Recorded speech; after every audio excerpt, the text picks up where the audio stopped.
Mining Charter 3 has been suspended. What is behind it? What is the big fuss? Let's take a look. The cold fact is there is not enough investment and confidence in South African mining right now. The platinum mines around Rustenburg in the northwest province employ around 170,000 people. Of these jobs, analysts say 22,000 are at risk. The platinum price is partly to blame. Regulatory uncertainty, including the long standoff over the mining charter, is another bigger problem. South African mining employs around 450,000 people. The Chamber of Mines says there is around $12 billion in mining investment underway right now. It believes regulatory stability could mean an increase of nearly $10 billion in investment, creating 150,000 jobs. The mining charter has long been a stumbling block. The Chamber of Mines was preparing to argue in court that the mining charter is unconstitutional, against the law in places, written poorly and ambiguous, and that certain clauses are tantamount to expropriation. The other side of the story is that a greater share of wealth of the mining industry needs to go to the black majority in the interests of stability, to young black entrepreneurs like Nhlanhla Moshitwa and Emmanuel Mahlangu. They employ 74 people making and repairing mining equipment in Northam in the northwest province. The 70% black procurement requirement for companies written in the suspended mining charter would have been a boost to emerging businesses like this one. Now uncertainty hangs over these hopes. Well, here in studio for their take on the 11th hour developments with the mining charter and what it means for the black majority are entrepreneurs Nhlanhla Moshitwa and Emmanuel Mahlangu, co-founders of Afrigem in Northam. Gentlemen, thanks so much for your time. How are you guys feeling about the latest developments in the mining charter? Nhlanhla, let me begin with you. Look, it looks good for us because, like I said previously, when we were interviewed, that it's an opportunity. It's like a door opening for us, of which for a lot of black companies that have the capacity that can do a lot of difference in the mining industries, that's all they need, just the open door. Then they can do the rest for themselves. When you say it looks good, you say mining charter 3 looked good, or the fact that it's suspended, it looks good? No. Not the fact that it's suspended. The fact that it's suspended is other issues, like the guys that are at the present moment not happy with a few things, that they were not consulted and others.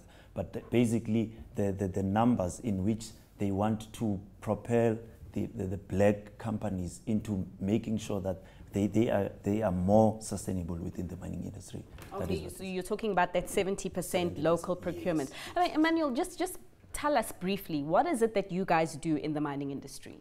Greetings again, Osfifi. Thank you very much for having us. I give you fella, give you okay, no problem. Basically, what we're doing, we're rendering mining services to different mines. Locally, we're based in Northam. Then there's the different shafts of mine whereby we've got full-time artisans, technicians working for the mine.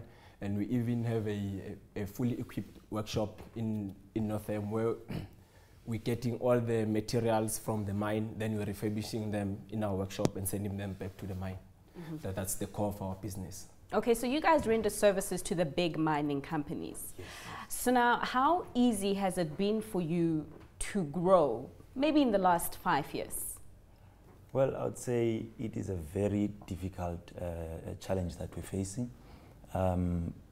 Being a 100% black-owned, youth-owned company that is going against companies that have been there for years and years, the credibility is not there, because remember, as much as one wants to assist new companies, but they also have to look into the quality of work, of which that comes into play now, because they start questioning such things. But in our case, because we have managed to get to conquer a lot of milestones instead of establishment of our own company, and also making sure that the quality that we do we give to the mines is in essence on par with the other companies. So it's a battle of old versus new.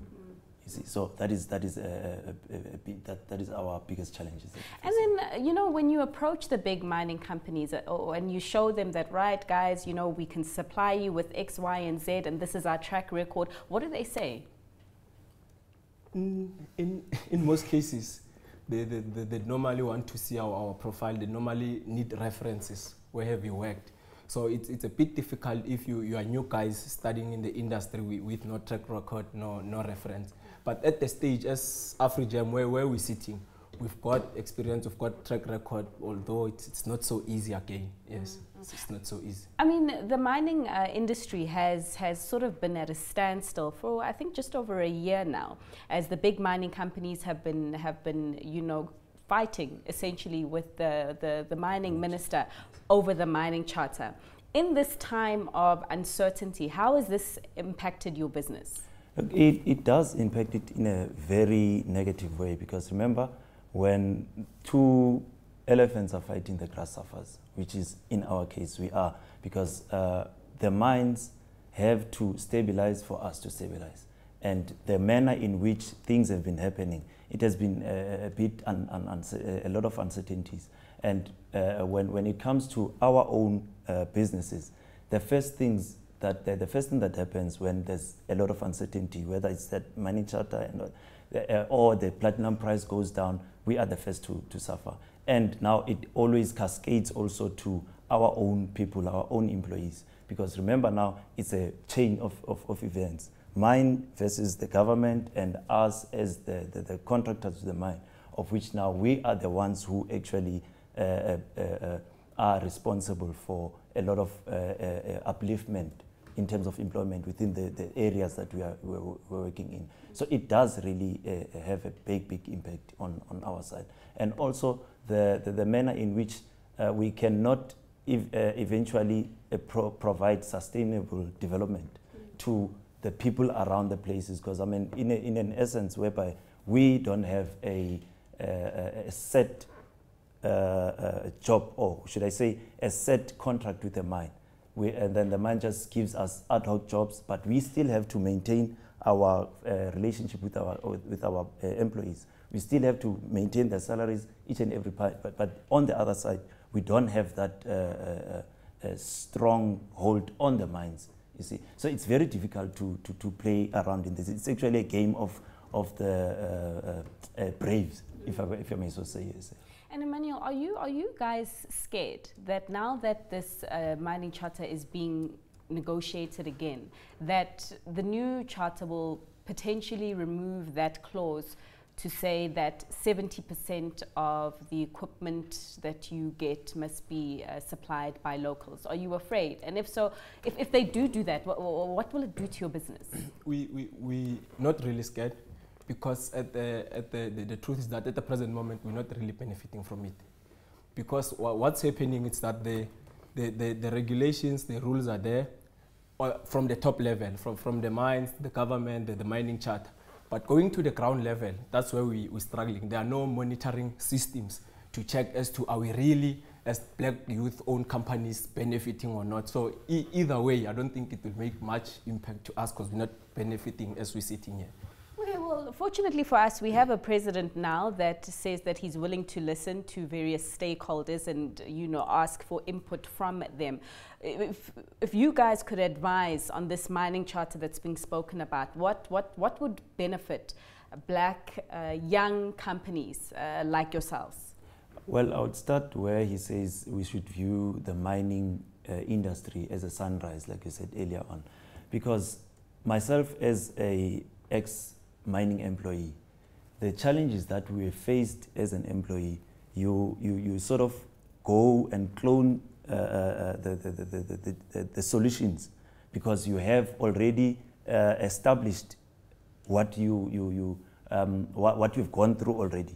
So in this case, what happens is this mining charter, like Emmanuel is saying, it's okay to have it, but it's most important to monitor what happens, because at the end of the day, it's at the end user's I would say grace to do whether you work or you don't work.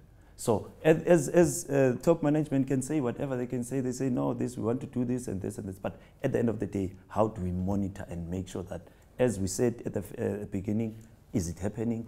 Who is supposed to do what? What are the control measures in all this?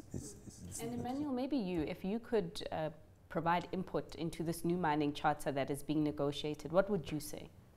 I'd also refer to what Mr. Moshitwa just said now. Personally, I'm happy with the mining charter. But like I said, on the ground level, I'd like maybe if they could add regulations whereby there'll be support teams which are dedicated to the mines, going to the small companies, interviewing them, monitoring the system. Guys, are you really getting the jobs? As the mining charter says, you must get the jobs. What are the challenges? How can we best improve? Then I think that way it would help us. It would really help us. Well, guys, all the best of luck. Like I say, we do have a president that now is seemingly willing to listen. So hopefully your inputs will be taken on board. Thanks so much for your time. That was Nhlanhla Moshitwa and Emmanuel Mahlangu from Afrigem in Northam.